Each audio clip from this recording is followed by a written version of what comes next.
할렐루야. 오늘 하루도 오늘 새벽에도 하나님께서 여러분들을 지키시고 보호하시고 은혜와 평강 가운데 이끌어 주시기를 축원드립니다. 오늘 말씀은 누가복음 9장 나누겠습니다. 누가복음 9장 상당히 긴 본문입니다. 60여 절까지 많은 말씀들이 있습니다.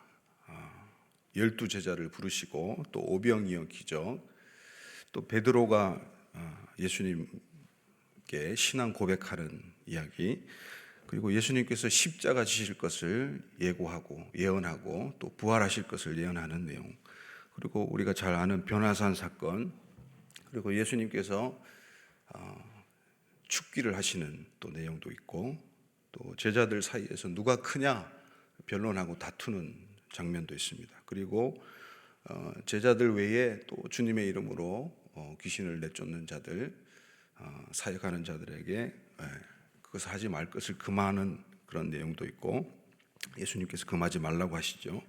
그리고 또 예수님께서는 예루살렘으로 가시는 그런 시점에서 이 사마리아 마을에서 이제 배척당하시는 이야기, 그리고 마지막으로는 이 세 명의 팔로워들, 예수님을 따르고자 하는 사람들에 대해서 나옵니다. 이걸 다 다룬다면 불가능하겠죠. 그래서 이 누가복음에서만 특별히 나오는 부분들을 말씀을 나누고자 합니다. 여러분, 우리가 잘 아는 말씀이죠. 23절 한번 보시겠습니까? 23절 시작. 또 무리에게 이르시되 아무든지 나를 따라오려거든 자기를 부인하고 날마다 제 십자가를 지고 나를 따를 것이니라. 아멘. 다른 복음서에도 나오는 말씀이고 우리가 익히 아는 말씀입니다. 그런데 누가복음에서만 등장하는 이 단어가 추가되어 있습니다. 무엇일까요?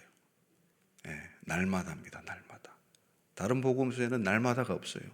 근데 누가복음에서만 날마다가 추가가 됐어요. 여러분, 우리는 제자입니까? 제자 강성교회를 다니시는 성도님들은 제자이십니까? 아멘이십니까? 제가 어느 청년사회 갈 때 청년이 리더인데 그렇게 이야기하더라고요. 나는 제자가 아닙니다. 예수님의 12제자 같이 그렇게 특별히 부르심을 받은 사람들이 제자지, 나는 그냥 평신도고 무리입니다. 무리. 그렇게 이야기하더라고요. 특별한 존재를 가리켜서 제자라고 하는 인식을 가지고 있더라고요. 그래서 그게 아니라고 이제 성경적으로 설명을 해도 그게 잘 받아들이지 않더라고요. 혹시 그런 분들 계신지 모르겠습니다. 제자들, 12제자들, 물론 많은 사람들 중에 12명의 하나님의 그 사도들, 제자들을 하나님께서 특별히 부르셨죠. 그러나 그들을 통해서 또 제자들이 양성되고 또 제자의 제자들이 양성되고 오늘날까지 2000년 동안 끊임없이 이 교회 안에서는 제자화가 되는 일들이 일어나는 줄 믿습니다. 그래서 우리들은 변함없이 예수님을 따라가는 제자들인 줄 믿습니다. 모름지기 성도의 정체성 중에 가장 중요한 것 중에 하나가 바로 제자도입니다. 제자도. 누가복음에서는 제자도에 대해서 많은 부분을 가르쳐주고 있습니다. 제자는 예수님을 따르는 자입니다. 예수님을 구주로 믿는 성도들은, 신자들은 모두 여기에 해당합니다. 예수님이 가신 길을 따라가는 자, 여러분, 예수님이 가신 길은 십자가의 길입니다. 우리가 날마다 주님을 따라가야 할 그 길도 무슨 길입니까? 대답을 안 하시네요. 무슨 길입니까? 답을 알려드렸는데 십자가의 길입니다. 할렐루야. 근데 우리는 예수님을 따라가려고 하는 목적이 좀 해이해질 때가 있어요. 헷갈릴 때가 있어요. 신앙생활 하다가 보면 또 세상에서 그렇게 믿음을 지키려고 발버둥 치면서도 살다가 보면 흐릿해질 때가 있습니다. 오늘 이 시간들을 통해서 우리가 그 흐릿해진 제자도를 바로 세우는 일이 있기를 간절히 소망합니다. 우리는 십자가의 길을 걸어가고 있습니까? 아니면 힘들고 지쳐서 또는 시험이 들어서 지금 제자리에 주저앉고 계십니까? 그리고 또 누군가는 예수님을 따라가 보니 너무나 고생스럽고 힘겹고 이거는 불가능한 일이다.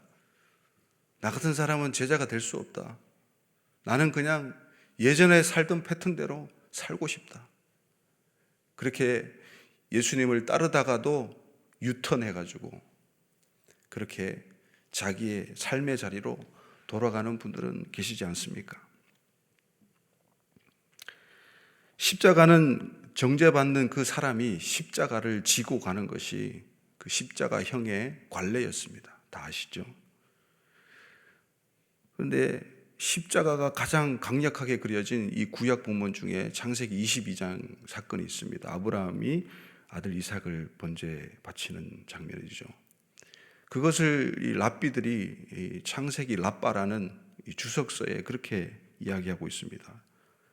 자기 등에 자신의 십자가를 지고 가는 사람처럼 이삭이 나무를 지고 갔다.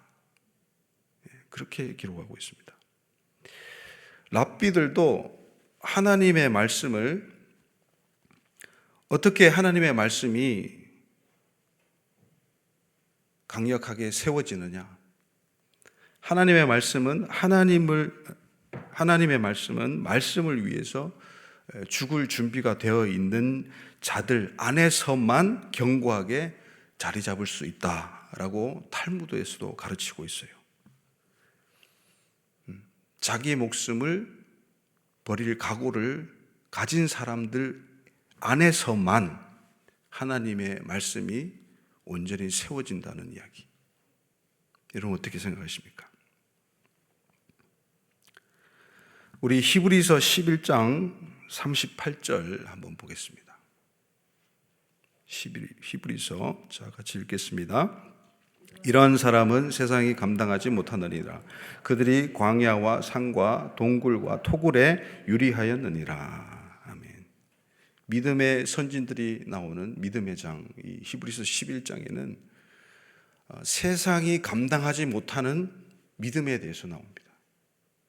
제 아무리 이 예수님을 따르는 자, 제자들, 믿는 자들을 박해하고 죽이고 옥에 가두고 해도 이 사람들은 광야를 유리하면서 또 토굴을 전전하면서 자녀들을 또 사자의 밥에 내어주면서 몸이 갈갈이 찢기면서 그렇게 세상이 감당하지 못하는 믿음을 유지하고 순교했습니다. 여러분, 우리는 잘 살기 위해서 예수님을 믿지 않아요. 잘 죽기 위해서 예수님을 믿는 줄 믿습니다. 왜냐하면 주님께서는 그렇게 말씀하셨기 때문이에요. 24절 말씀 보시겠습니까? 시작. 누구든지 제 목숨을 구원하고자 하면 잃을 것이요 누구든지 자기를 위하여 제 목숨을 잃으면 구원하리라. 이것을 다른 말로 하면 살기 위해서 예수님을 믿는 게 아니라 잘 죽기 위해서 예수님을 믿는 것이죠. 그래야만 주를 위한 인생이 되고 주님의 영원하신 그 영생을 우리가 품을 줄 믿습니다. 그것이 바로 이 예수 그리스도의 복음의 신비죠. 십자가 복음의 신비입니다. 매우 역설적입니다. 그래서 복음의 파라독스라고 하죠. 복음의 모순, 복음의 역설. 왜 그럴까요? 왜 하나님께서는 이 복음을 역설적으로 좀 논리적으로는 말이 안 되게 좀 이해하기 힘들게 그렇게 우리에게 말씀하시는 것일까요? 그것은 아마도 세상의 논리로는 인간의 지혜로는 이해할 수 없는 그 복음의 신비를 통해서 하나님께서는 그 복음을 가지고 믿음으로 살아내는 자들을 가려내기 위해서 어떻게 보면 그렇게 복음을 신비에 가려놓은 줄 믿습니다. 저는 그렇게 생각해요.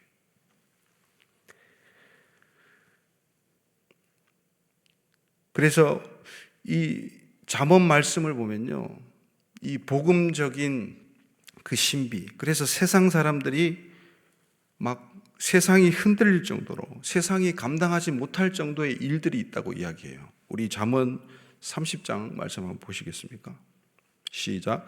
세상을 뒤흔들 만한 일이 셋, 세상이 감당하지 못할 일이 넷이 있으니 곧 종이 임금이 되는 것과 어리석은 자가 배불리 먹는 것과 꺼림을 받는 여자가 시집을 가는 것과 여종이 그 안주인의 자리를 이어받는 것이다. 이렇게 큰 역설이 어디 있습니까? 종이 임금이 된다. 여종이 그 안주인의 자리에 오른다. 이 굉장히 복음적인 신비가 이 잠언서에도 있다는 것이에요. 복음적인 파라독스입니다. 흔히 이야기합니다. 저도 설교 때 그렇게 이야기한 적이 있는 것 같아요. 우리의 뜻을 하나님의 뜻에 일치되게 맞추어서 살아가자. 그렇게 믿자. 그런데 한번 생각해 보십시오. 우리의 뜻이 하나님의 뜻과 일치되어서 하나님의 뜻을 행하는 삶을 진짜 우리는 살고 있습니까? 그것이 아니라 그럴 경우는 거의 없습니다. 대부분은 자신의 뜻과 하나님의 뜻이 다를 때에 자신의 뜻을 꺾고 하나님의 뜻대로 행하는 자가 진짜 하나님의 뜻을 행하는 자이라는 것이죠. 하나님의 뜻을, 자기의 뜻을 꺾고 행한다. 여러분, 그런 경험이 있으십니까? 그런 경험이 많아지기를 축원드립니다. 육신의 정욕과 세상의 욕심을 꺾을 만한 영적인 경험이 우리에게는 있어야 됩니다. 그래야 우리 주님을 따라갈 수 있는 제자도에 합당한 사람이 되는 것이지요. 순종을 위한 결단과 실행이 일어나기까지의 그 꺾어지는 과정이 제자화되는 과정 가운데 있어야 됩니다. 이런 것들이 절대적으로 우리 신자들, 예수님을 따르는 이 팔로워들에게 모두 필요한 부분입니다. 또 누가복음에서만 나오는 본문이 있습니다. 우리 31절 한번 보시겠습니까? 31절입니다. 시작. 영광 중에 나타나서 장차 예수께서 예루살렘에서 별세하실 것을 말할세. 이 변화산 사건도 공관복음에 다 나옵니다. 그러나 이 방금 읽은 이 말씀은 누가복음에서만 나옵니다. 이 변화산에서 예수님께서 제자들을 3명을 데리고 가셔서 기도하시다가 베드로가 눈을 떴는데 예수님이 분명 혼자 기도하셨는데 예수님이 용모가 변화되면서 찬란한 빛으로 머리부터 발끝까지 그 주위가 영광스러운 빛으로 가득하고, 또 더 놀라운 것은 2명의 사람이 함께 예수님과 이야기를 하고 있는 것을 보는 거예요. 그들이 모세와 엘리야임을 영적으로 직감합니다.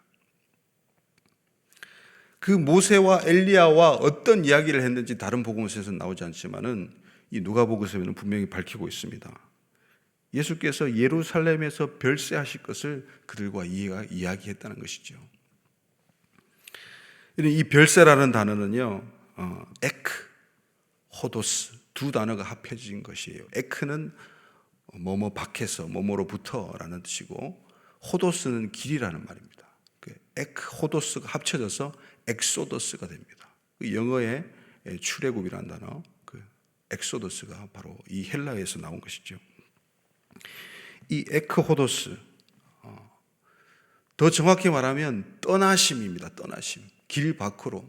인생의 이 땅에서 사는 육체의 몸으로 사는 이 삶에서, 이 길에서 하나님 나라로, 다른 차원으로 떠나가는 그 떠나심에 대한 이야기예요.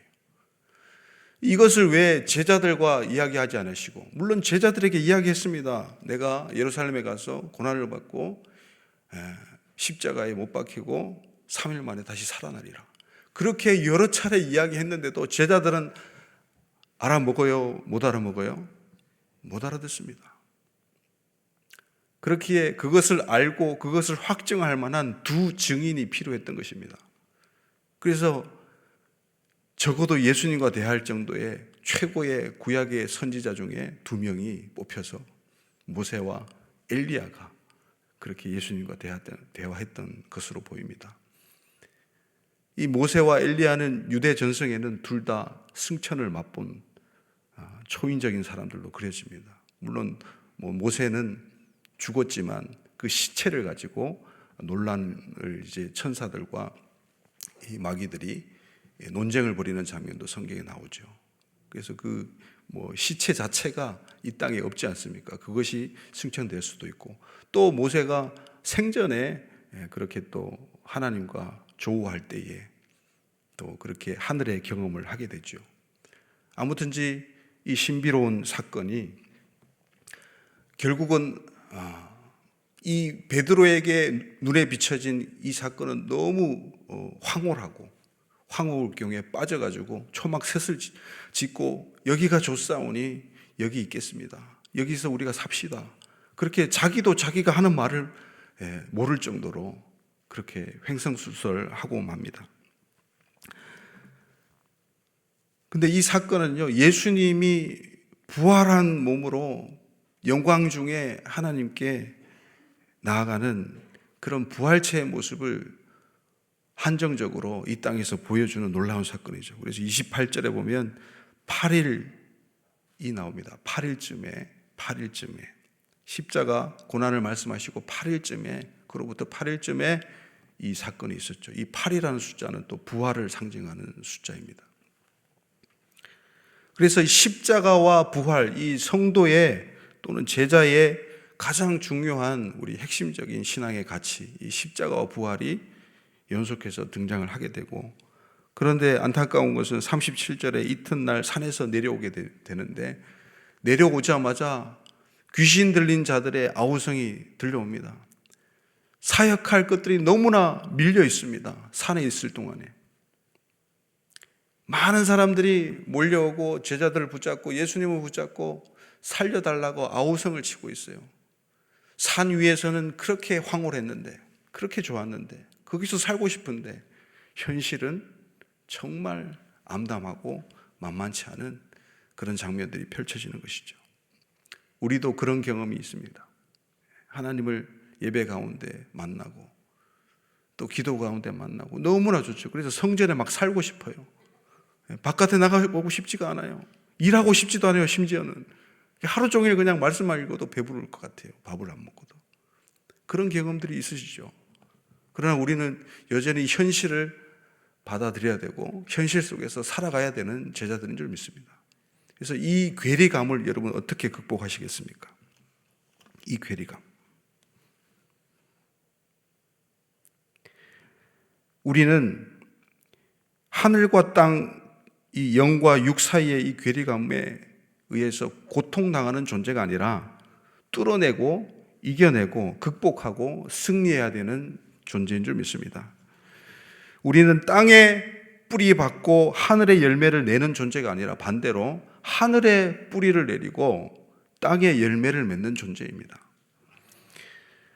예수님께서는 누가복음에서 또 특이하게 볼 수 있는 말씀을, 마지막 말씀인데 한번 읽겠습니다. 51절 말씀을 하십니다.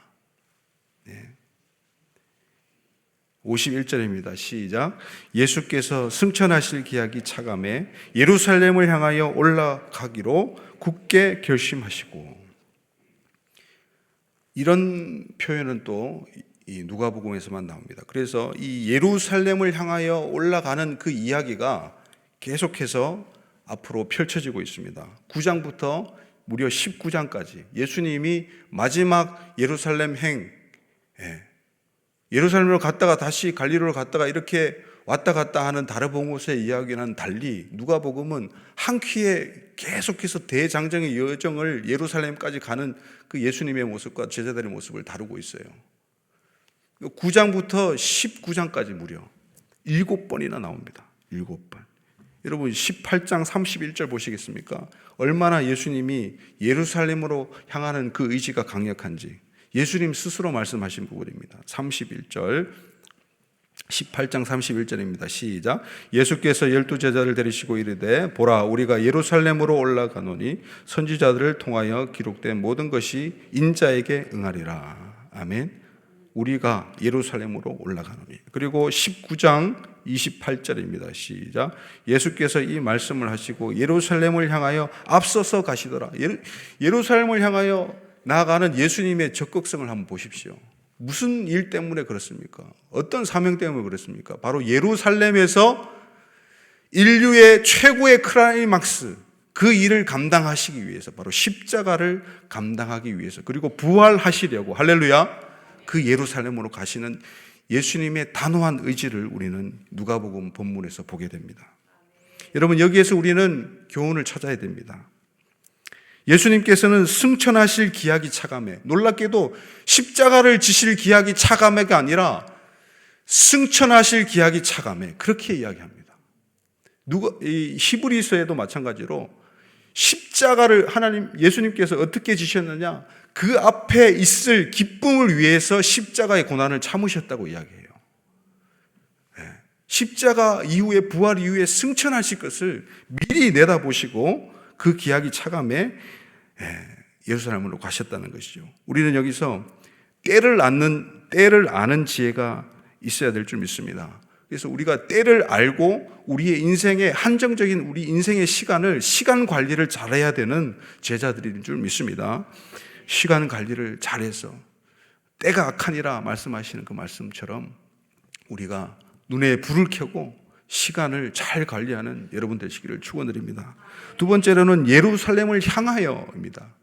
방향성이죠. 목적지를 제대로 알아야 됩니다. 그래서 우리의 두 눈의 시선 관리를 잘해야 될 줄 믿습니다. 목표의식을 잘 가져야 될 줄 믿습니다. 다른 곳에 우리의 시선을 빼앗겨서는 안 됩니다. 세 번째로는 올라가기로 굳게 결심하는 것이에요. 무엇을 어떻게 하는지를 예수님은 확실히 보여주고 계십니다. 어떤 행동으로, 무슨 사역으로, 어떤 일을 할지를 예수님께서는 분명히 아셨어요. 그래서 우리 한정적인 우리의 인생에서 우리가 사역을 관리하는 지혜가 있기를 축복합니다. 선택과 집중이 중요합니다. 선택은 분별력이 있어야 됩니다. 우선순위를 잘 파악해야 됩니다. 그리고 집중은 집중력이 있어야 돼요. 집중할 수 있는 힘이 우리 성령님께서 줄 줄 믿습니다. 그 힘이 우리한테 있어서 정말 우리의 믿음의 이 신앙의 결과를 좌우하는 여러분 일생일대의 이 중요한 일에 이 세 가지 관리를 잘 하시기를 주님의 이름으로 축원드립니다. 그리고 또 하나 우리가 얻을 수 있는 교훈은 주님의 그 예루살렘 길에서 그 인류의 클라이막스를 장식하는 그 길에서 이것을 거부하는 사람들이 있었다는 거예요. 이것을 육적인 이유 때문에 밀어내고 거부하는 사마리아인들이 있었다는 거예요. 단지 예수님이 남유다 출신의 유대인이라는 그 이유 하나 때문에, 정치적인 이유, 그리고 민족적인 그 감정 반감 때문에 예수님의 그 놀라운 길을 예비하지 못하고 밀어내고 마는 안타까운 사람들이 발생을 한다는 것이죠. 우리가 우리의 고정관념과 편견과 정치적인 입장 차이, 그리고 민족적인 반감 등 이것들을 다 초월해서 이게 다 무지를 만들어내는 요인들이거든요. 이것들을 다 초월해서 우리가 주님의 대업을 막지 않고 주님께서 오시는 길을 우리가 활짝 여는 우리 지혜로운 성도님들 다 되시기를 주님의 이름으로 축원드립니다. 우리 기도하겠습니다.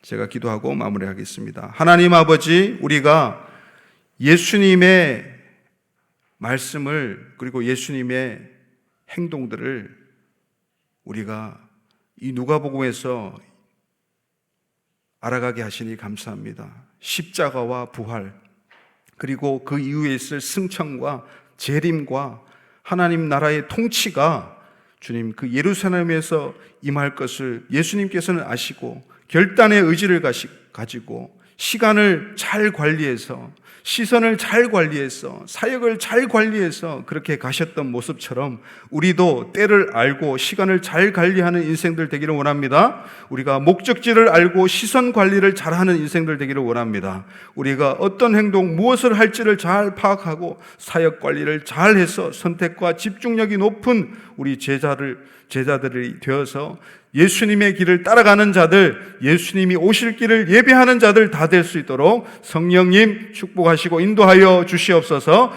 예수님의 이름으로 기도드리옵나이다. 아멘. 주여, 주여, 주여.